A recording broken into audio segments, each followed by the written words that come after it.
નારાયણં નમસ્કૃત્ય નારાયણં નમસ્કૃત્ય નરં ચૈવ નરોત્તમં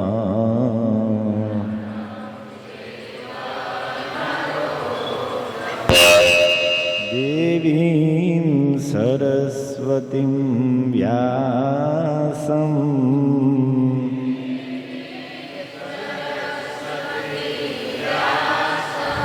તતો જયેમુદીરયે.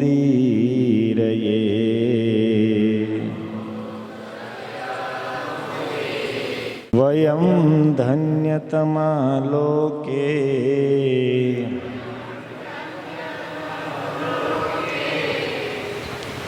अच्छा, ये श्लोक परीक्षित जी बोल रहे हैं। सुखदेव जी के मुख से कथा सुन रहे हैं और 7 दिन में तक्षक नागदंश देगा ऐसा श्राप है। 7वें दिन मृत्यु होगी और सुखदेव जी के मुख से कथा सुनते सुनते आज 4 दिन बीत गए हैं। अब जीवन में 3 ही दिन बाकी रहे हैं। परीक्षित जी अब 3 दिन जीने वाले हैं और वे परीक्षित महाराज बोल रहे हैं इस श्लोक में, क्या कह रहे? वयम धन्यतमा, मेरे जैसा भाग्यशाली कौन होगा। वयम धन्यतमा लोके गुरु भी क्षत्र बंधव गुरोऽपि क्षत्रबन्धव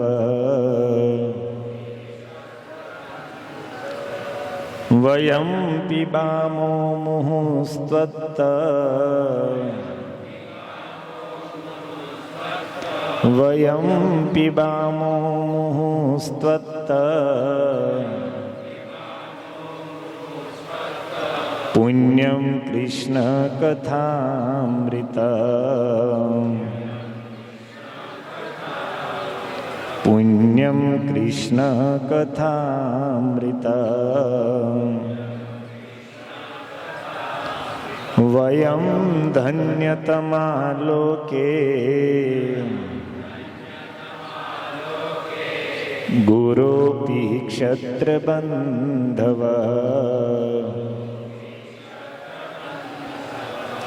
वयं पिबामो मुहुस्त्वत्तः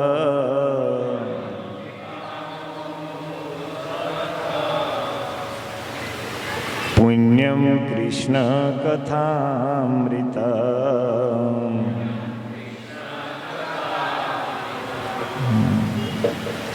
ओम ज्ञानतिमिरान्धस्य ज्ञानाञ्जनशलाकया चक्षुरुन्मीलितं येन तस्मै श्रीगुरुवे नमः। नमो विष्णुपादाय कृष्णप्रेष्ठाय भूतले श्रीमते भक्तिवेदान्त स्वामिनिति नामिने। नमस्ते सरस्वती देवे गौरवाणी प्रचारिणे निर्विशेष शून्यवादी पाश्चात्य देशतारिणे। वाञ्छाकल्पतरुभ्यश्च कृपा सिन्धुभ्य एव च पतितानां पावनेभ्यो वैष्णवेभ्यो नमो नमः। जय श्री कृष्ण चैतन्य प्रभु नित्यानंद श्री अद्वैत गदाधर श्रीवासादि गौर भक्तवृंद। हरे कृष्णा कृष्णा कृष्णा हरे हरे હરે રામ રામ રામ હરે હરે, હરે કૃષ્ણ કૃષ્ણ કૃષ્ણ હરે હરે, હરે રામ રામ રામ जोर से हरे कृष्णा कृष्णा कृष्णा हरे हरे, हरे राम राम राम हरे हरे।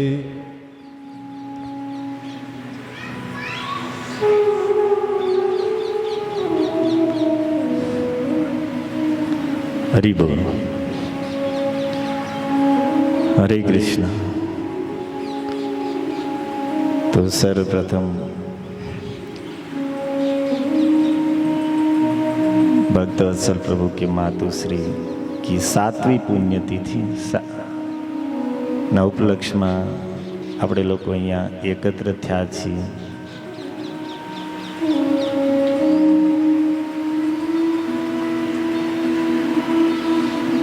પહેલાં અહીંયા ગુડાકેશ પ્રભુને કીધું હતું આપણે કથા માટે, પ્રભુજીને વાપી જવાનું હતું તો પ્રભુજી ન આવી શક્યા, તો પછી કમલ લોચન પ્રભુને કીધું તો પ્રભુજીએ હા પાડી। પછી પ્રભુજીનો ફોન આવ્યો કે ગુડાકેશ પ્રભુ વાપી આવવાના હતા, એ હવે નથી આવતા, એટલે મારે વાપી રોકાવું પડે એમ છે। રાધિકા કનાઈ પ્રભુ આવ્યા હતા, આપણને કીર્તન સુંદર કરાવ્યા, એને કથા માટે કીધું તો એને પણ કીર્તન મેળામાં જવાનું હતું, તો એ પણ ન રોકાઈ શક્યા। મારે નીલકંઠ પ્રભુ અહીંયા બેઠા છે, બહુ સારા વક્તા છે, પણ 600 જણાની યાત્રામાં લઈને જાય છે, તો એ થોડી વ્યવસ્થામાં લાગેલા છે।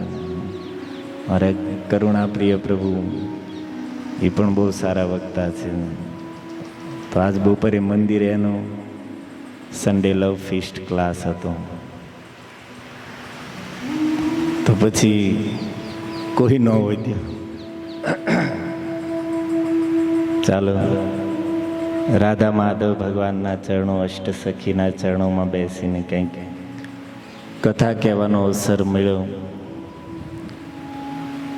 તો ભક્તવત્સલ પ્રભુએ કીધું પછી મને પણ એવું કાંઈ તૈયારી કરવાનો સમય ન મળ્યો, અચિંતાનું છે। પણ હમણાં હું ગુરુ મહારાજના મુખેથી અધાસુર ઉદ્ધારની કથા સાંભળતો હતો, તો એમાંથી જ કંઈક થોડુંક તમને લોકોને સંભળાવી દઉં જે સ્મરણમાં આવે। કેટલા ભાગ્યશાળી છે કે કૃષ્ણ નામામૃતનું પાન તો કર્યું, હવે કથામૃતનું પાન કરવા જઈ રહ્યા છે। આ જગતમાં જેને અમૃત કીધું છે, જે સ્વર્ગમાં દેવતાઓ પાસે છે, એ અમૃત ભલે આપણને લાંબુ આયુષ્ય, સ્વસ્થ જીવન આપી શકે, પરંતુ સ્વર્ગનું અમૃત જીવને સંસારના બંધનમાંથી મુક્ત નહીં કરાવી શકે। એ કાર્ય તો કૃષ્ણ કથામૃત જ કરી શકશે। સ્વર્ગનું જે અમૃત છે એ આપણને કર્મબંધનમાંથી મુક્ત નહીં કરાવી શકે। સ્વર્ગનું જે અમૃત છે એ આપણને આપણા દોષોમાંથી, આપણી વાસનાઓમાંથી, આપણને આપણા પાપોમાંથી મુક્ત નહીં કરાવી શકે। એ કાર્ય તો કૃષ્ણ કથામૃત જ કરશે। આ અમૃતથી જ આ બધા કાર્ય થશે। ઓલા અમૃતમાં એક જ ગુણ છે, સ્વર્ગીય અમૃતમાં, કે દીર્ઘ આયુષ્ય અને સ્વસ્થ શરીર પ્રદાન કરી શકે, પરંતુ કૃષ્ણ કથામૃત સંસારમાં કયો ગુણ એવો છે કે જે આ અમૃતમાં ન હોય? ચૈતન્ય મહાપ્રભુ એક બ્રાહ્મણ એક દિવસ એની પાસે આવ્યા. ચૈતન્ય ભાગવતમાં કથા છે, ભક્તોના સંગમાં મહાપ્રભુએ બહુ ભવ્ય કીર્તન ઉત્સવ કર્યો. અને એ સમયે એક બ્રાહ્મણ મહાપ્રભુ પાસે આવે છે અને કહે છે કે હે પ્રભુ, મેં જીવનમાં બહુ પાપ કર્યું છે. શું પાપ કર્યું છે? મેં બીજા લોકોની બહુ નિંદા કરી છે. આ જગતમાં પાપ તો બહુ છે, પણ સૌથી મોટું પાપ આપણા શાસ્ત્રોએ પર નિંદાસમ નહીં અધમાય, જે કર્યા વગર આપણને ચાલે નહીં એને જ સૌથી મોટું પાપ કીધું છે. पर निंदा सम नहीं अधमाई, दूसरे की निंदा करने के समान कोई अधमाई नहीं, अर्थात अधमता नहीं है, पाप नहीं. कभी कभी क्यारेक क्यारेक शू पण प्रायः एवं थाय કે કોઈના દોષોની ચર્ચા થતી હોય અને એને સાવધાન કરવામાં આવે, ભાઈ શું કામ નિંદાના પાપમાં પડો છો, તો પાછા એ સફાઈ દેશે. આપણે થોડી નિંદા કરીએ છીએ, જે સત્ય છે એ કહીએ છીએ, ભાઈ એને જ નિંદા કહેવાય. તું સત્ય બીજાના દોષ એનામાં છે અને છે એનું વર્ણન કરે છો ને, એને જ નિંદા કહેવાય.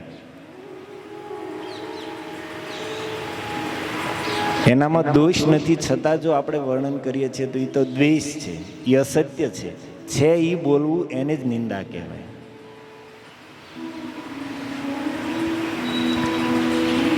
તો બ્રાહ્મણ મહાપ્રભુ પાસે આવીને કહે છે, પ્રભુ મેં બહુ બધાની નિંદા કરી છે, હવે મને તમે ઉપાય બતાવો કે હું કઈ રીતે મુક્ત થાવ. તો મહાપ્રભુ બહુ સુંદર કહે છે, બ્રાહ્મણ તમે બીજાની નિંદા કરી છે, અર્થાત તમે આ મુખેથી જ નિંદા રૂપી વિષ ખાધું છે. નિંદાને મહાપ્રભુ શું કહે છે? शुन द्विज विष करिए मुखे भक्षण, तुमने तो निंदा करके, पर निंदा करके विष भक्षण किया है, साक्षात विष ही खाया है. अब इससे मुक्त होना हो तो क्या करना पड़ेगा? से मुखे करिए बे अमृत ग्रहण. अब किसी ने अपने मुख से विष खाया है तो उस विष के प्रभाव से मुक्त होना हो तो क्या करना पड़ेगा? से मुखे अमृत कर ग्रहण, इज मुक्ति हवे अमृत नु पान कर. विष हय जीर्ण देह हयत अमर, अमृत प्रभावे ए बेशुन से उत्तर. तो हे ब्राह्मण, अमृत अंदर जाएगा तो अमृत के प्रभाव से विष का जो प्रभाव है वो जीर्ण हो जाएगा, समाप्त हो जाएगा. और अमृत प्रभाव देह हयत अमर, और अमृत के प्रभाव से वो देह है वो अमर हो जाएगा. एबे शून्य से उत्तर, अब तुम्हें उत्तर दे रहा हूँ, सुनो. अब तक उत्तर नहीं दिया था, ये तो सिर्फ समझा रहे थे. एबे शून्य उत्तर, अब तुमने जो पूछा है, निंदा रूपी विष मैंने खाया है तो इससे मैं कैसे बचूं, तो अब इसका उत्तर सुनो. ना जानिया तुमी यत करीला निंदन, से केवल विष तुमी करीला भक्षण. ना जानीला, अनजान में तुमने जो निंदा की है वो तुमने सिर्फ विष ही खाया है. जानबूझ के करने वाले की बात तो दूर है, वो तो हलाहल कालकूट विष खा रहे हैं, ऐसा ही समझिए. पर यहाँ पर महाप्रभु के ना जानिया तुमी यत करीला निंदन, बिना जाने ही तुमने जो निंदा की है, से केवल विष तुमी करीला भोजन, तुमने ये विष ही खाया है. परम अमृत एबे कृष्ण गुण नाम, और अमृत क्या है? अमृत नहीं, परम अमृत एबे, परम अमृत क्या है? कृष्ण नाम गुण, निरवधि से मुखे कर तुमी पान. हे द्विज, इस जगत में परम अमृत है कृष्ण के गुण और उसका नाम. इसलिए अब तुम निरंतर जिस मुख से तुमने दूसरे की निंदा रूपी विष खाया है, उसी मुख से निरंतर अब तुम कृष्ण नाम और गुण रूपी अमृत का पान करो. अर्थात अपने इसी मुख से कृष्ण के नाम का और कृष्ण के गुणों का वर्णन करो.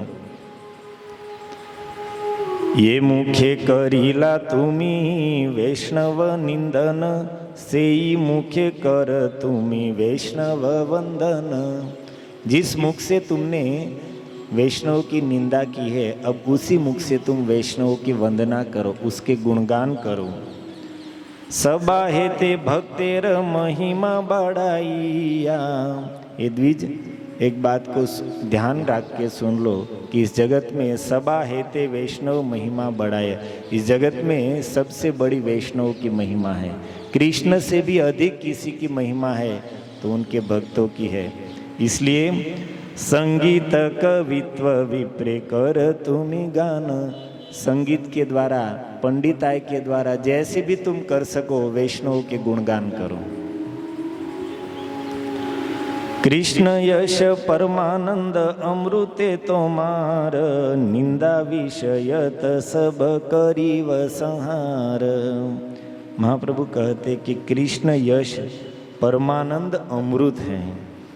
कृष्ण का यश है वो परम आनंद देने वाला, अर्थात परम आस्वादनीय अमृत है। और इसका पान करके तुम निंदा रूपी जो विष खाया है उस विष के प्रभाव को नष्ट करी दो। एई सत्य कही तोमा सवारे केवल, ना जानिया निंदा ये बेकरी ल सकल। महाप्रभु कहते कि तोमा सवार कहिला, आप सबको कह रहा हूँ कि जो अनजान में तुम लोगों ने निंदा रूपी विष खाया है उसके प्रभाव को नष्ट करने के लिए जितना हो सके उतना कृष्ण नाम और कृष्ण के गुणगान करो। इसी अमृत से जो जाने अनजाने में जो भी विष मीन्स पाप हुआ है उसका प्रभाव नष्ट हो जाएगा। और जब तक अंदर पाप भरे पड़े हुए तब तक भगवान स्वयं कहते हैं कि मति मेरे में नहीं लगेगी। भगवद गीता कहती है येषाम तो अंतगतम पापम जनानाम पुण्य कर्मणाम। जिसके पापों का अंत हो गया है और पुण्य कर्मों का उदय हुआ है, ते द्वंद्व मोह निर्मुक्ता भजन्ते माम दृढ़व्रता। ई लोको द्वंद्व અને મોહથી મુક્ત થઈને દ્રઢતાપૂર્વક મારું ભજન કરીએ છે। જ્યાં સુધી અંદર પાપ છે ત્યાં સુધી પાપ મતિ મારામાં લાગવા નહીં દે। એઈ सकल पाप धूचे एई से उपाय, कोटि प्रायश्चितेओ अन्यथा नहीं आय। महाप्रभु कहते कि सबसे बड़ा पापों का यही प्रायश्चित है, इसको छोड़कर कोटि प्रायश्चित अन्यथा नहीं आए। करोड़ों प्रायश्चित कर लो लेकिन पाप से मुक्त नहीं हो पाओगे। इन सब दोषों से, पापों से, वासनाओं से मुक्त होना है तो इसके लिए यही परम अमृत है, कृष्ण नाम, कृष्ण कथा। અને આપણે લોકો કેટલા ભાગ્યશાળી છીએ। પ્રભુપાદજીની કૃપાથી કોઈના કોઈ બહાને, ચાહે કોઈ તિથિના બહાને, ચાહે કોઈના ગૃહ પ્રવેશના બહાને, ચાહે કોઈના જન્મદિનના બહાને, કોઈ પણ રીતે આપણને કથા કીર્તનનો આવો સુંદર અવસર મળતો રહે છે। આ માત્ર વૈષ્ણવના સંઘનો પ્રભાવ છે। નહીં તો આપણને બધાને ખબર છે કે વૈષ્ણવનો સંઘ ન હોય, રજાનો દિવસ હોય, મુંબઈ જેવું શહેર હોય તો આપણે શું કરીએ?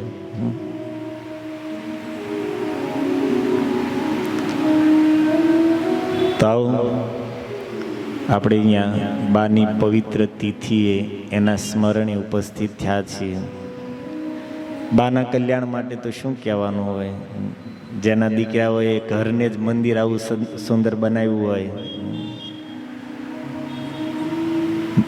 દીકરા આખો વંશ વેલો જ વૈષ્ણવ। હવે એમાં શું આપણે કહેવાનું? મારી જેવા કેટલાય કળિયુગી જીવોને જેને ભજનનો માર્ગ દેખાડ્યો હોય, એવા જેના પુત્ર પૌત્રો ક્યાંય કૃષ્ણ લીલા આપણે શ્રવણ કરીએ। 12મા સ્કંદમાં સુખદેવજી વર્ણન કરે, ભગવાનની બાલ લીલાઓનું વર્ણન ચાલી રહ્યું છે, કૌમાર લીલાઓનું। ઠાકોરજી નિત્ય સખાઓ સાથે ગાયો ચરાવવા માટે જાય છે। ગાયો ચરાવવાની હજી પરમિશન નથી મળી. હજી નાના નાના વાછડા અને વાછડીઓને ચરાવે છે. 5 વર્ષની ઉંમર છે. આની પછીના અધ્યાયથી જ કથા આવશે કે રોજ માતા યશોદા પાસે આવીને સાંજે ઘરે આવીને એક જ માથાકૂટ કે હવે હું મોટો થઈ ગયો છું, હવે મને આ નાની નાની વાછડીઓ ચરાવવામાં શરમ લાગે છે, હવે હું ગાયો ચરાવવા જાય છે. ઉંમર કેટલી છે ઠાકોરજીની? 5 વર્ષની છે. બોલો, 3 વર્ષની ઉંમર હતી ત્યારની તેને વિવાહની ઉતાવળ હતી. અને પાછું જોવાનું કેવું કે પાછું એનું ભજન કરવા વાળા આજીવન બ્રહ્મચારી રહેવું છે ને.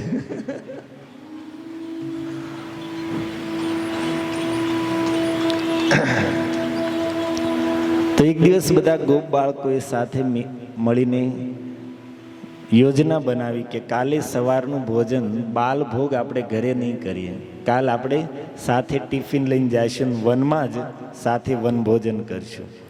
તો એવા વિચારથી સવારમાં વહેલા ઘરેથી નીકળ્યા છે બધા બાળકો. અસંખ્ય ગોપ બાળકો છે, નાની નાની વાછડી વાછડાઓ સાથે છે, અને બધાથી ઘેરાઈને, સખાઓથી ઘેરાઈને ભગવાન કૃષ્ણ સવારમાં વહેલા નીકળ્યા છે વૃંદાવનમાં ગાયો ચરાવવા માટે, વાછડીઓ ચરાવવા માટે. અને એ જ દિવસે કંસ દ્વારા મોકલેલો અધાસુર નામનો રાક્ષસ આવ્યો. એ બાળકો જે રસ્તા ઉપર ચાલીને આવે છે એ જ રસ્તા ઉપર એ અધાસુર માયાથી એક અજગરનું રૂપ ધારણ કરીને સૂઈ ગયો. અસુર શરીરોમાં જન્મજાત સિદ્ધિ હોય છે કે જેવું ધારે એવું રૂપ ગ્રહણ કરી શકે. એને એ સિદ્ધિ પ્રાપ્ત કરવા માટે કોઈ પ્રયાસ નથી કરવો પડતો, જન્મથી જ સિદ્ધિ હોય છે. દેવ શરીર, ગંધર્વ, આ બધા શરીરોમાં જન્મથી જ અમુક વિશેષતાઓ હોય છે.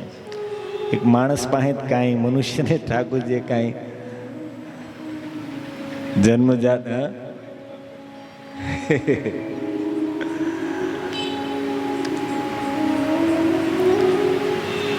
તો એ અધાસુર 1 યોજનનું વિશાળ અજગરનું શરીર ધારણ કરીને સૂઈ ગયો. 1 યોજન અર્થાત 12 કિલોમીટર.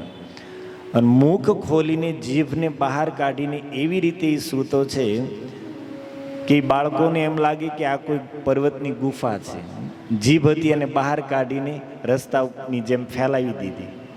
એટલે લાલ માટીની જે જંગલોમાં સડક હોય એવી સડક લાગતી હતી. અને એકદમ સ્પંદનથી રહિત થઈને, હલનચલનથી રહિત થઈને સૂઈ ગયું એ બાળકોને ફસાવા માટે.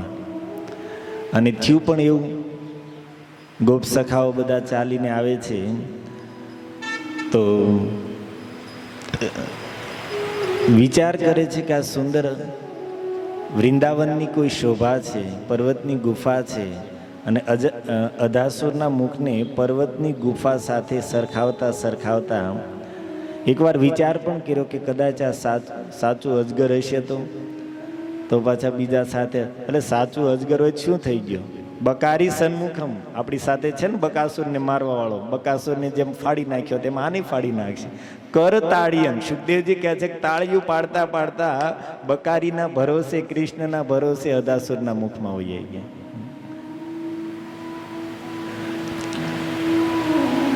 ભગવાને પ્રયાસ કર્યો, સ્વાનામ નિરોધુમ ભગવાન મનો દધે.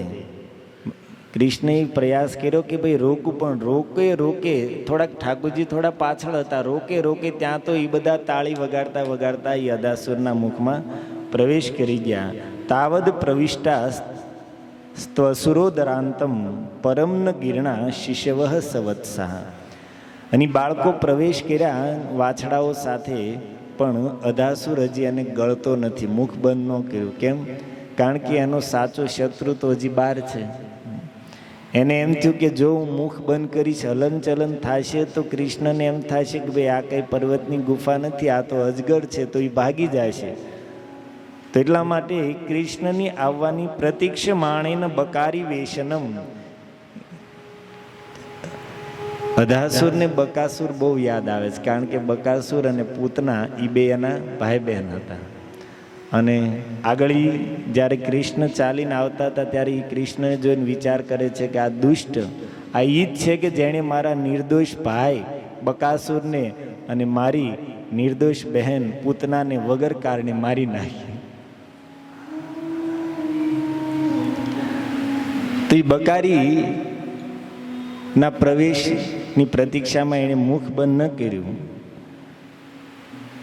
તાન વીક્ષ્ય કૃષ્ણ સકલ અભયપ્રદ.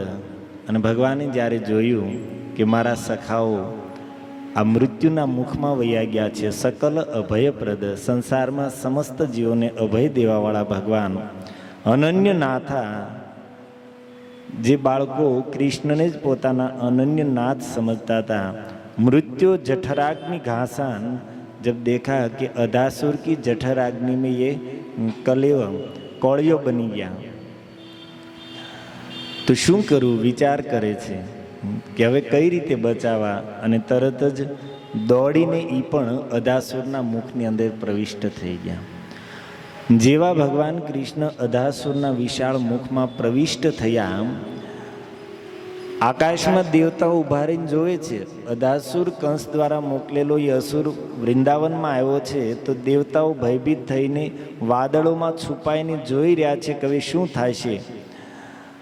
અને સાથે સાથે કંસના ગુપ્તચરો પણ આવેલા છે, એ પણ જોવા માટે કે ભાઈ અધાસુર શું કરે છે, કઈ રીતે મારે છે. તો જેવા ભગવાન કૃષ્ણ એ અધાસુરના મુખમાં પ્રવેશ કર્યો, તો જે દેવતાઓ હતા એ હાહાકાર કરવા માંડ્યા. આકાશમાં ઊભા રહીને જોતા જોતા કહે છે કે અરે હવે શું થશે. અરે આ ભયાનક અસુરના મુખમાં કૃષ્ણ વાત્સલ્યને કારણે એ પણ ઐશ્વર્ય જ્ઞાન ભૂલી બેઠા છે. તો એ પણ ચિંતિત થઈ ગયા કે હવે શું થશે. जहर्षु स कंसाध्या कौणपा।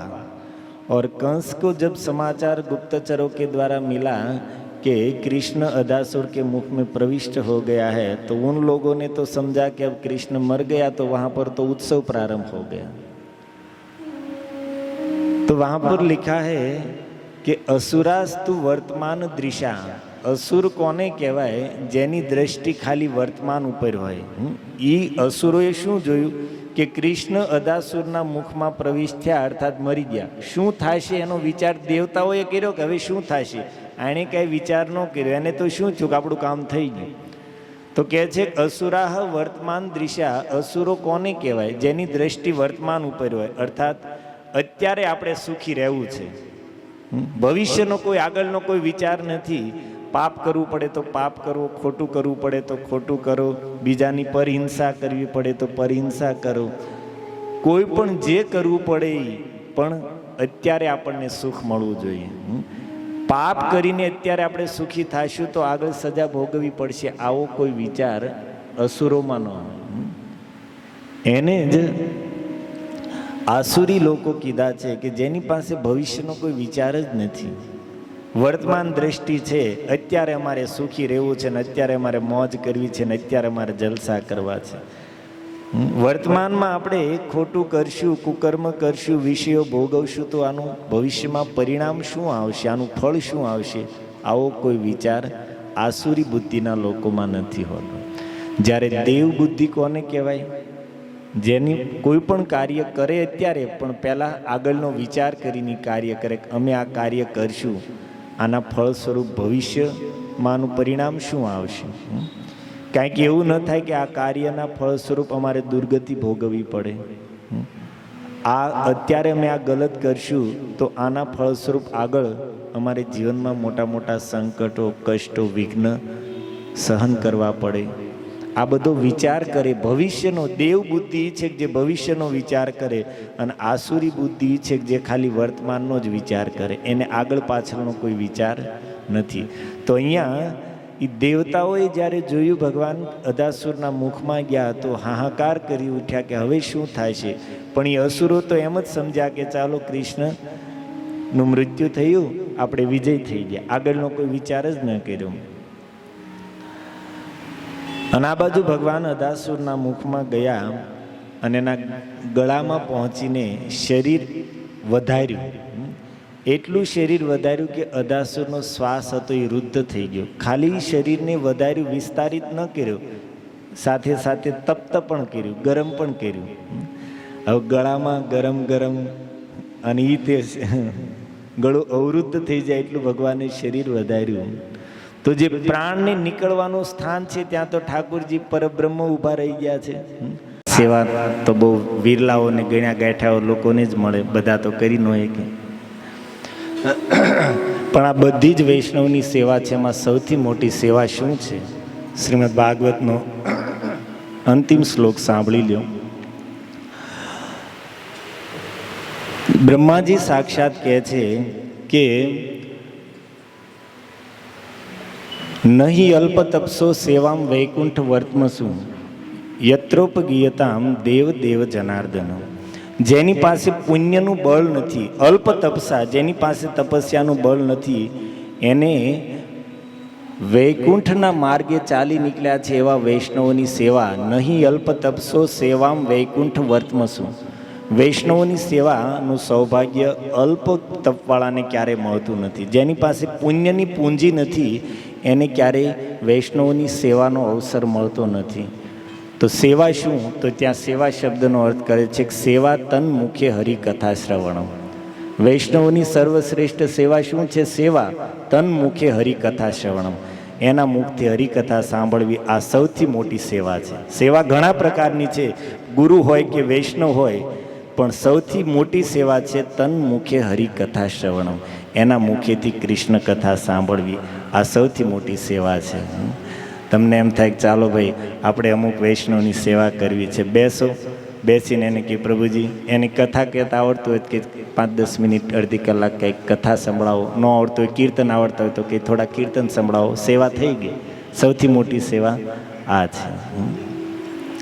એટલા માટે અહીંયા પરીક્ષિતજી પ્રસન્ન છે કે વયમ ધન્યતમા. ત્રીજા દિવસે મરવાનું છે એ વ્યક્તિ કહે છે કે હે ગુરુદેવ, હું અત્યંત ભાગ્યશાળી છું કે તમારા મુખેથી હું કૃષ્ણ કથા સાંભળી રહ્યો છું. આનાથી મોટું કથાની મહિમા એને સમજ્યા છે એટલા માટે એ કહી રહ્યા છે. મૃત્યુ નથી દેખાતો, એને કૃષ્ણ કથાનો રસ દેખાઈ રહ્યો છે. હરે કૃષ્ણ હરે કૃષ્ણ કૃષ્ણ કૃષ્ણ હરે હરે. તો વિશેષ ભક્તવત્સલ પ્રભુ ભાનુસુતા માતાજીની કૃપાથી આપણને બાની તિથિ નિમિત્તે આવો સુંદર અવસર મળ્યો કે કથા કીર્તનનો. તો આવો એક વાર મહામંત્રથી આપણે એમનો પણ આભાર વ્યક્ત કરીએ. હરે કૃષ્ણ કૃષ્ણ કૃષ્ણ હરે હરે, હરે રામ